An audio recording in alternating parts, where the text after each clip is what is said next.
খুবই মজাদার একটা আমের কেক, মুখে দিতে একেবারে শেষ হয়ে যাবে। কতটা সফট দেখতেই পাচ্ছেন। হ্যালো ভিউয়ার্স, আসসালামু আলাইকুম। আমার প্রিয় একটা আপু আমাকে বলল যে আমের কেকটা আমি কিভাবে বানিয়েছি রেসিপিটা দেওয়ার জন্য। আসলে কেক বানানোটা খুবই সহজ যদি পরিমাণ সবকিছু ঠিক থাকে। তো আমি এখানে আমের কেক বানানোর জন্য কেকের যে আইটেমগুলো সবগুলাই নিয়ে নিচ্ছি, সাথে আম নিচ্ছি। এখানে 2টা ডিম নিয়ে নিছি।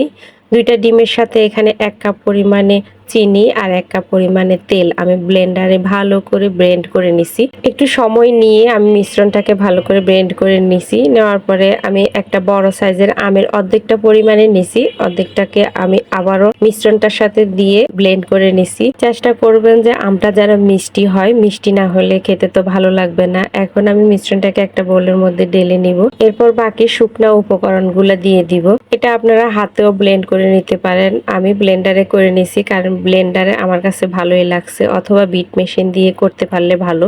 বিট মেশিনটা আমার কাছে নাই আপাতত, সেজন্য আমি এভাবে করতেছি।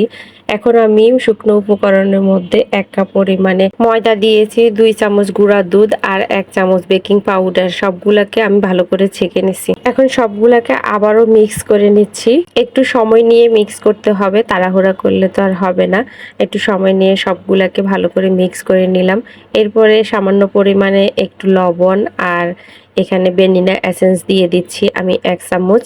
দিয়ে আবারও ভালো করে মিশ্রণটাকে মেখে নিব। ভ্যানিলা এসেন্সটা দেওয়ার কারণে ডিমের যে গন্ধটা, ওই গন্ধটা থাকে না, সুন্দর একটা ফ্লেভার আসে।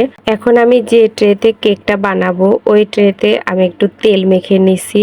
এরপর একটা কাগজ দিয়ে কাগজের উপরে নিচে ভালো করে তেলটা দিয়ে দিছি, যাতে করে কেকটা না লেগে যায় আর সুন্দরভাবে উঠে আসে। এইভাবে সাধারণত আমরা কেক বানাই, সবাই জানি। তারপর আমি দেখাই দিচ্ছি একেবারে নতুন যারা, অনেকে হয়তো এখনো জানেন না, তো তাদের জন্য একেবারে সুন্দর A to Z আমি দেখিয়ে দিচ্ছি আমার ভিডিওর মাধ্যমে। এখন অর্ধেকটা করে আমি বানাবো, এই ট্রেতে পুরোটা দিলে জায়গা হবে না।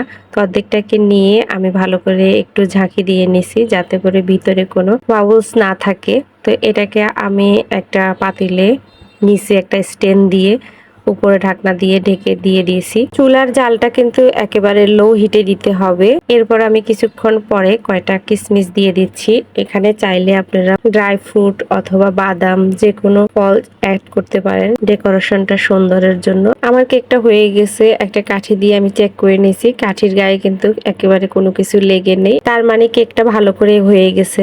এখন আমি নামিয়ে কেকের চারপাশটা একটা ছুরি দিয়ে আলাদা করে নিচ্ছি, যাতে করে কেকটা সুন্দরভাবে উঠে যায়। কেকের নিচের অংশটা দেখেন সুন্দরভাবে হয়ে গেছে, কোনোভাবে লেগে যায় নাই। কেকটা একটু ঠান্ডা হলে নামালে কেকটা ভালো থাকতো। আমার উপর অংশটা একটু লেগে গেছে, কারণ হচ্ছে গরম গরম আমি নামিয়ে এটাকে উপর করে ফেলছি, সেই কারণে।